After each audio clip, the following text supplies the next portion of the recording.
slaves that they would have in ancient Israel. Now, I deliberately picked this little segment to highlight on this morning when I'm surveying through these chapters, because I know that some people like to take a look at segments like this and criticize Christianity and criticize the Bible. They look at something like this in Exodus chapter 21, verses 2, 3, and 4, and they say, aha, the Bible invented slavery.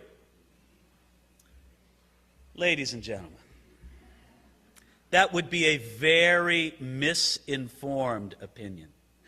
Slavery existed for centuries before Exodus chapter 21 was written. It has existed universally in the human condition. The question is not, where did slavery come from? It's been all over the globe in multitudes of cultures. No, the question is, why did slavery get abolished?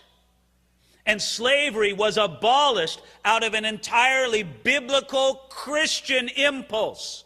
And even here in these commands that God gives regarding the regulation and the protection of slaves, here in Exodus chapter 21, he does two things. First of all, he establishes loud and clear that slave is a person, and you have to respect them as a person. And what this does is it sows the seeds for the eventual destruction of slavery. Because I'll tell you what, you can't, in good conscience, enslave another human being unless you tell yourself they're subhuman.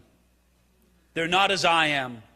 And God would not allow the Hebrews to think that. But I have to step back and point out something else in a totally different regard. Notice here where it says in verse 2, if you buy a Hebrew servant.